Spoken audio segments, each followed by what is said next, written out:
नमस्कार दोस्तों, स्वागत है हमारे चैनल में। मैं पंकज शर्मा आज आपके लिए लेके आऊँ एक खास वीडियो जिसमें जानकारी है मौसमी बीमारियों की, यानी कि जब मौसम बदल रहा होता है उस वक्त होने वाली बीमारियां और तकलीफ, जैसे कि बुखार, सर्दी, खांसी, गले की खराश, अपच की शिकायत। ये आमतौर पे बदलते मौसम के वक्त हो जाती है। पर अगर हम सही तरीके से आसनों का, योग का अभ्यास करें और अपने खान पीन और रहने के तरीके को सही रखें तो काफ़ी हद तक हम इन मौसमी बीमारियों से बच सकते हैं। तो चलिए आज के वीडियो में मैं आपको कुछ खास ऐसे आसन, प्राणायाम और खाने पीन बताऊंगा जिसको कि अगर आप अपनाते हैं तो आप अपने शरीर को मजबूत बनाएंगे और मौसमी बीमारियों से आप काफ़ी हद तक दूर रह सकेंगे। तो चलिए शुरू करते हैं। तो सबसे पहले बात करते हैं बदलते मौसम में होता क्या है। तो जब सर्दी से गर्मी आ रही होती है तो हमारा जो मेटाबॉलिज्म होता है वो थोड़ा सा बदलने लगता है और उससे हमारी शरीर की जो इम्यूनिटी पावर है, रोग प्रतिरोधक क्षमता है, वो कमजोर हो जाती है। उससे हमारे को जो है इन्फेक्शन होने के चांसेस बढ़ जाते हैं और हम जल्दी बीमार पड़ने लगते हैं। पसीना ज्यादा आता है पर गर्मी का एहसास हो नहीं रहा होता है क्योंकि अभी हम सर्दी से गर्मी की तरफ आ रहे हैं, जिससे कि शरीर में पानी की कमी हो जाती है और शरीर जो है डिहाइड्रेट होने लगता है। संक्रमण होने के चांसेस बढ़ जाते हैं क्योंकि इम्यूनिटी हमारी जो है वो कमजोर हो जाती है बदलते मौसम के वक्त। ऐसे में शरीर को जरूरत है मजबूत बनाने की और साथ में लचीला बनाने के लिए। तो चलिए शुरू करते हैं अपने सबसे पहले योगासनों को। तो जो हमारा सबसे पहला आसन है जो हम करेंगे वो है ताड़ासन। इसके लिए आपको अपने आसन पे खड़े होना है। अपने आसन पे खड़े होंगे, दोनों पैरों की एड़ियां मिलाएंगे, पंजे खुले हुए, और धीरे धीरे श्वास लेते हुए दोनों हाथ ऊपर की ओर, दोनों हाथ को मिलाएंगे नमस्कार की मुद्रा में और शरीर का पूरा भार पंजों पे डालते हुए एड़ी को ऊपर की ओर उठा लेंगे। होल्ड करेंगे इसी पोजीशन पे, सांस एकदम सामान्य और अपनी क्षमता के अनुसार ताड़ासन में बने रहेंगे। उसके बाद धीरे धीरे श्वास निकालते हुए वापस नीचे। इसमें ध्यान देने वाली बात यह है कि आपको जो अपने पैरों की जो एड़ियां हैं उसको आसन से एकदम जोर से झटके से पटकना नहीं है, कुछ इस तरीके से, जैसे इस तरीके से आपको नहीं करना है। अब आते हैं अपने दूसरे आसन पे, भुजंग आसन। ये आपके चेस्ट को एक्सपेंड करता है, आपकी जो लंग्स हैं उनको खोलता है, सांस लेने की जो क्षमता है उसको बढ़ाता है। बहुत ही आसान सा आसन है। आपको अपने आसन पे लेटना है पेट के बल, दोनों हाथ आपके माथे के अगल बगल, दोनों पैरों के पंजे आपस में मिले हुए, दोनों हाथ की हथेलियां आसन से लगी हुई।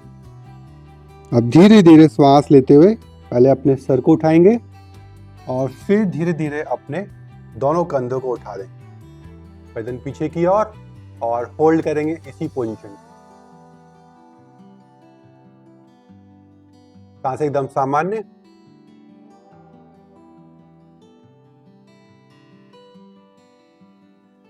और वापस धीरे धीरे श्वास निकालते हुए पहले अपनी चेस्ट आसन से लगाएंगे और फिर बाद में अपने माथे को भी आसन से लगा देंगे।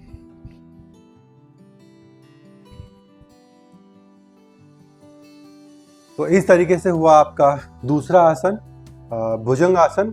अब करते हैं अपने तीसरे आसन में, सेतुबंद आसन। बहुत ही आसान सा है।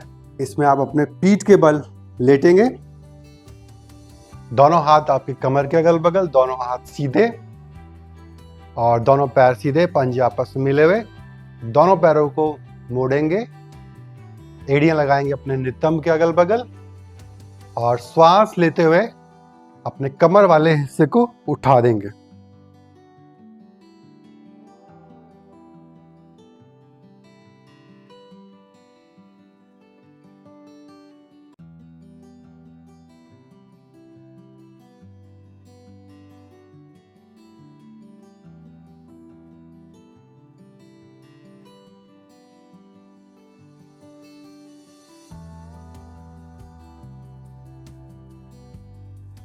तो इस तरीके से हमारे ये 3 आसन हुए, इनका अभ्यास करना है। और उसके बाद आते हैं अपने प्राणायाम में। इसमें सबसे पहले करेंगे अनुलोम विलोम। किसी भी कंफर्टेबल पोजीशन पे अपने आसन पे बैठिए। तो मैं इस वक्त सुखासन में बैठा हूँ। दोनों हाथ ज्ञान मुद्रा में, ज्ञान मुद्रा जिसमें अंगूठा और अंगूठे की बगल वाली उंगली के टिप को टच करेंगे कुछ इस तरीके से। सांसें एकदम सामान्य, नॉर्मल ब्रीथिंग।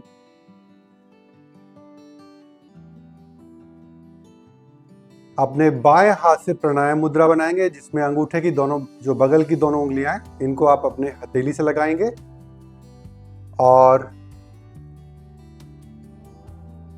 दाएं नासिका को बंद करेंगे, यानी कि अपनी राइट साइड की जो नॉस्ट्रिल है उसको बंद करेंगे और लेफ्ट साइड से धीरे धीरे इनहेल करेंगे। बाएं तरफ से धीरे धीरे इनहेल करेंगे। जब आप पूरा इनहेल कर लेंगे तब बाएं नॉस्ट्रिल को भी बंद करेंगे और दाएं तरफ से धीरे धीरे श्वास को बाहर निकाल देंगे। जब पूरी श्वास बाहर निकल जाएगी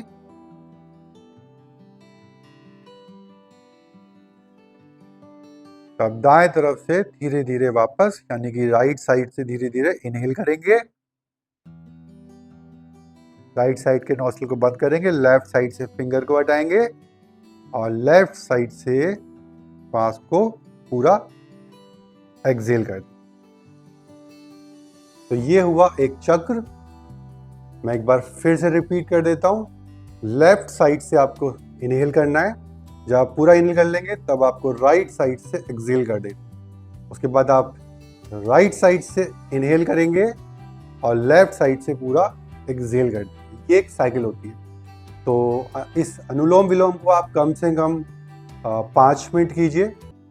इससे हमारे शरीर में जो ऑक्सीजन का सप्लाई है वो प्रॉपर होती है और जो हमारी रोग प्रतिरोधक क्षमता है वो बढ़ती है। अब आते हैं अपने दूसरे प्राणायाम में, कपालभाति। तो आप कंफर्टेबल पोजीशन बैठिए, यानी कि सुखासन में बैठिए। कमर कोशिश कीजिए सीधी रखें। इसमें मैं आपको बताता जाता हूँ और एक बार आपको बताता हूँ, उसके बाद आप इसको कीजिए।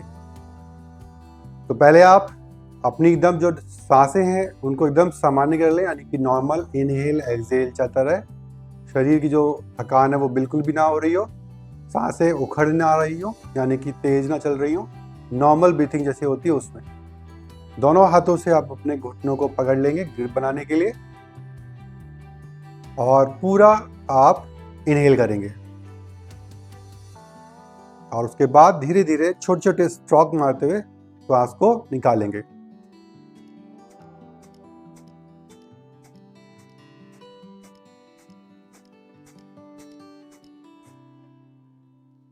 लास्ट में पूरा एक्सहेल करके पेट को अंदर की तरफ पिचका लेंगे, कुछ सेकंड होल्ड करेंगे और फिर वापस पूरा इनहेल करेंगे। ये एक पूरी प्रक्रिया हुई कपालभाति की। तो इस तरीके से आपको कम से कम इसके 5 राउंड करने हैं। शुरुआत में बहुत ज़्यादा नहीं करना है, धीरे धीरे करें। और अगर आपकी कोई पेट की सर्जरी हुई है, कोई ऑपरेशन हुआ है या आपको कोई श्वास से संबंधित बीमारी है या बहुत ज़्यादा हाई बीपी है, तब आप इसको किसी योग शिक्षक की देखरेख में ही करें।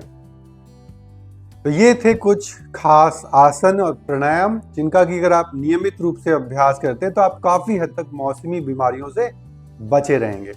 अब बात करते हैं डाइट की, यानी कि इस बदलते मौसम में आप किस तरह का खाना खाएं जिससे कि आपका जो शरीर है मजबूत बना रहे और रोगों से लड़ने के लिए तैयार रहे। तो इस वक्त मार्केट में सीजनल फ्रूट्स बहुत ज़्यादा आ रहे हैं, तो आप सीजनल फ्रूट का जितना ज़्यादा हो सके उपयोग कीजिए, जैसे कि पपीता, अंगूर, संतरे, इनका ज़्यादा से ज़्यादा उपयोग कीजिए।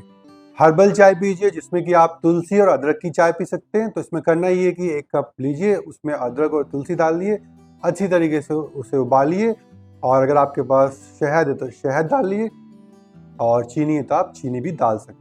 हल्का और सुपाच्य भोजन कीजिए, जैसे कि दलिया, खिचड़ी, इस टाइप के खाने को आप इस मौसम में खाएंगे तो आपको बढ़िया रहेगा। पानी की मात्रा बढ़ा लें, कम से कम कोशिश करें 8 से 10 गिलास पानी पिए जिससे कि बॉडी प्रॉपर रूप से हाइड्रेट रहे। प्रोबायोटिक फूड लें जैसे कि दही और छाछ। और बदलते मौसम में ध्यान देने वाली बात यह है कि आप जब भी कभी बाहर से घर के अंदर आए, मान ली धूप से जब छांव में आए, तो एकदम से टेम्परेचर बदले ना, यानी कि एकदम धूप से गर्मी से ठंडक में ना आए, उससे बहुत जल्दी बीमार हो जाते हैं। बाहर से आने के बाद तुरंत बहुत ज़्यादा ठंडा पानी ना पिएं, या बहुत गर्म या बहुत ठंडे पानी से आप ना नहाएं। मौसम के अनुसार कपड़े पहने, अपने शरीर को प्रॉपर रूप से कवर करके रखें। दिनचर्या नियमित रखें, आसनों और प्राणायामों का नियमित रूप से अभ्यास करें। तो उम्मीद करता हूँ कि जो ये जानकारी मैंने आपको दी है ये पसंद आई होगी, और अगर पसंद आई है तो वीडियो को लाइक कीजिए और इस वीडियो को अपने दोस्तों के साथ शेयर कीजिए। चैनल को जरूर सब्सक्राइब कीजिए। तो चलिए मिलते हैं अब अगले वीडियो में। तब तक के लिए नमस्कार, स्वस्थ रहें और सुखी रहें। धन्यवाद।